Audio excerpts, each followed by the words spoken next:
السلام علیکم تمام ناظرین کو، اور ڈاکٹر محمود احمد کی طرف سے۔ اور آج جو میرا ٹاپک ہے وہ بہت ہی امپورٹنٹ ہے، اور آنتوں کی بیماریوں کے حوالے سے عام طور پہ جو ہے بہت ساری بڑی آنت کی بیماریوں کی بھی ڈیزیز ہے، چھوٹی آنت کی بھی بیماریوں کی ڈیزیز ہے، جس میں ایبزارپشن جذب ہونے کا عمل جو ہے وہ متاثر ہو جاتا ہے۔ بچہ جو کھاتا ہے اور وہ فوراً جو ہے وہ پاخانے کے ذریعے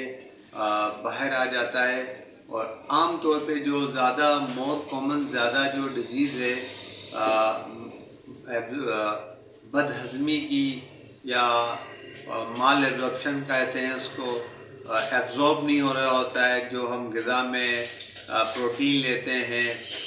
آئرن لیتے ہیں، وٹامنس لیتے ہیں، اور ساری جو زندہ رہنے کے لیے جو ضروری ہے وٹامنس، لحمیات، چکنائی،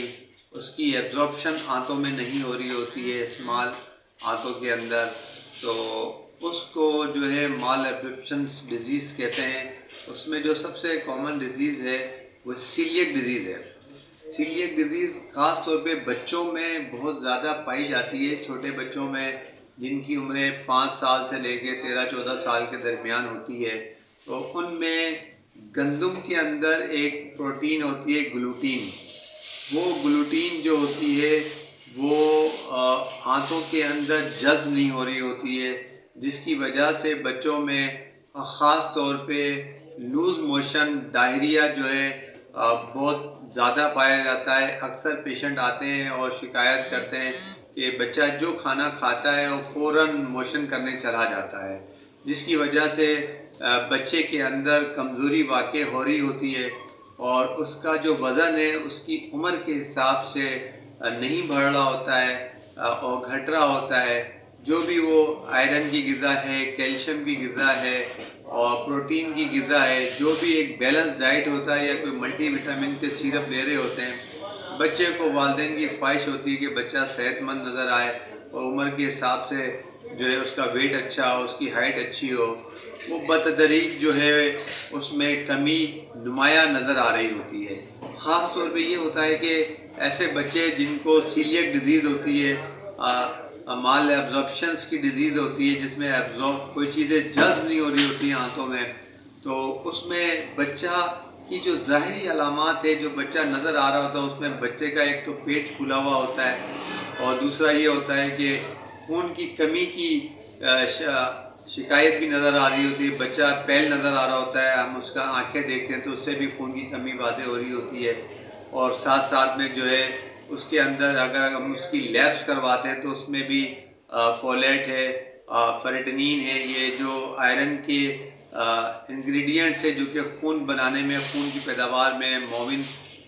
مددگار ثابت ہوتے ہیں۔ خون کی پیداوار ان کی وجہ سے ہوتی ہے، بیسک ایلیمنٹ، بنیادی اجزاء ہوتے ہیں جن کی وجہ سے خون بنتے ہیں، تو ان کی کمی نظر آ رہی ہوتی ہے۔ اور ساتھ ساتھ میں یہ ہوتا ہے کہ بچہ کے اندر جو ہے وہ ایک کمزوری واقع ہو جاتی ہے۔ بچے 5 سال کا ہے، 8 سال کا بچہ ہے، جوڑوں میں درد کی شکایت کر رہا ہوتا ہے، اٹھ کے بیٹھنے میں، کھڑے ہو کے بیٹھنے میں تکلیف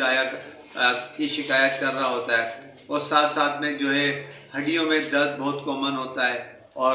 پیٹ جو ہوتا ہے اس کا بہت زیادہ باہر نکلا ہوتا ہے، پھولا ہوا ہوتا ہے۔ تو یہ تمام چیزیں، اس کی ایک ہسٹری ہوتی ہے، 3-4 ہفتے سے پیشنٹ کے اٹینڈنٹ بتا رہے ہوتے ہیں کہ جو کھاتا ہے بچہ نکل رہا ہے، وزن بچے کا گرتا جا رہا ہے، خون کی کمی کا شکار ہوتا جا رہا ہے، گھٹنوں میں درد ہے، جسم کے تمام جوڑوں میں درد ہے، اور بچہ پنپ نہیں رہا ہے، بچے کی نشو و نما نہیں ہو رہی ہے، بچے کی گروتھ نہیں ہو رہی ہے۔ تو پھر ہم اس صورت میں ذہن میں آتا ہے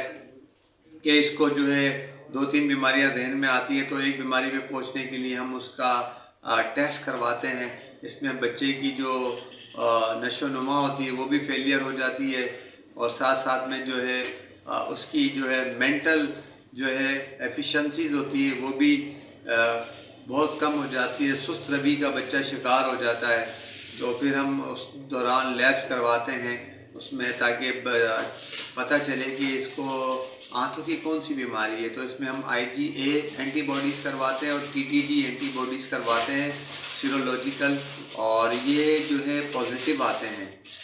آتے ہیں تو اس سے پتہ چلتا ہے کہ بھائی جو گندم بچہ لے رہا ہے وہ آنتوں میں جا کے سوزش پیدا کر رہا ہے، اریٹیشن کر رہا ہے، جس کی وجہ سے جو بچہ کھاتا ہے وہ ہضم نہیں ہوتا ہے آنتوں میں جا کر، وہ باہر بڑی آنت کے ذریعے باہر نکل آتا ہے. تو اس میں پھر ظاہر سی بات ہے تمام چیزوں کی کمی ہو جاتی ہے، تمام وٹامنس کی کمی ہو جاتی ہے، کیلشیم کی بھی کمی ہو جاتی ہے. تو پھر ہم پہلی فرصت میں اس کو گلوٹین فری ڈائٹ دیتے ہیں کہ بھئی آپ کے پیشنٹ کو جو ہے وہ گندم فری ڈائٹ دینی ہے، گلوٹین فری ڈائٹ دینی ہے. گندم کی جگہ ہم نے ان کو چاول کھلانا ہے، جو کا دلیا کھلانا ہے، اور دوسری سوجی دینی ہے، سابودانہ دینا ہے، اور اس کا کافی ٹائم تک جو ہے ہم اس کی دوائی گلوٹین جو ہے فری ڈائٹ پہ ہم اس کو رکھتے ہیں، اور اس کے اوپر اس کو چلانا پڑتا ہے. اور اس کی وجہ سے اس کی پھر دوبارہ جو لوس ہو جاتی ہے ساری اس کی نشو و نما گروتھ دوبارہ گین ہوتی ہے. پھر اس کے ساتھ جن چیزوں کی اس میں کمی ہوتی ہے، آئرن کی، کیلشیم کی، وٹامن ڈی کی، تو ایک تمام چیزوں کی ٹریٹمنٹ کی جاتی ہے تاکہ بچے کی جو ہائٹ اور ویٹ ہے اس کے ویٹ اور اس کی عمر کے حساب سے بالکل برابر ہو. اس کا جو خاص طور پہ اگر گیسٹرو انٹسٹینل آتے موشن نہیں بھی آ رہے ہوتے تو ایسے بچوں کا جو اسٹریچر ہوتا ہے، قد جو ہوتا ہے وہ چھوٹا ہو جاتا ہے، کم اسٹریچر ہو جاتا ہے، ان کی گروتھ جو ہے وہ ریٹارڈیشن ہو جاتی ہے، ہائٹ ان کی جو ہے وہ دب جاتی ہے، کم ہو جاتی ہے. تو جیسے ہی گندم کو بند کیا جاتا ہے اور لیبس کی جاتی ہے، تشخیص کا عمل لیبس کے ذریعے پورا کیا جاتا ہے، اور اس کو ڈائٹ پراپر بتائی جاتی ہے کہ گلوٹین فری ڈائٹ کون سی کھانی ہے، فروٹ کا بتایا جاتا ہے، ساتھ میں جو بھی کمی امبیلنس آتا ہے کیلشیم میں، وٹامن ڈی میں، وہ اس کو ساتھ ہم غذائی چیزوں کے ذریعے بھی بتاتے ہیں، میڈیسن بھی دیتے ہیں کہ اس کے آہستہ آہستہ اس کی گروتھ ہوتی ہے، اور پھر آہستہ آہستہ چل کے وہ اپنی نارمل جو اس کا جو بی ایم آئی ہوتا ہے اس بی ایم آئی پہ آتا ہے. تو پھر جا کے اس کی لائف جو ہے وہ گلوٹین فری ڈائٹ کے ساتھ ہی آگے چل کے چلتی ہے. اگر ہم اس کو چھوڑ دیں گے تو بہت ساری بیماریاں لگ جاتی ہے اور عادت ساری خراب ہو جاتی ہے. ایون یہ کہ سرجری کی طرف بھی چلا جاتا ہے معاملہ. تو امید کرتے ہیں کہ آج کی ویڈیو آپ کو پسند آئی ہوگی. اگر پسند آئی ہے تو اس ویڈیو کو لائک بھی کیجیے گا اور شیئر بھی کیجیے گا، اور چینل کو بھی میرے سبسکرائب کرنا نہیں بھولیے گا. آئندہ دوبارہ پھر نئی ویڈیو کے ساتھ ملاقات کریں گے. جب تک کے لیے اجازت دیے ڈاکٹر محمود کو. اللہ حافظ.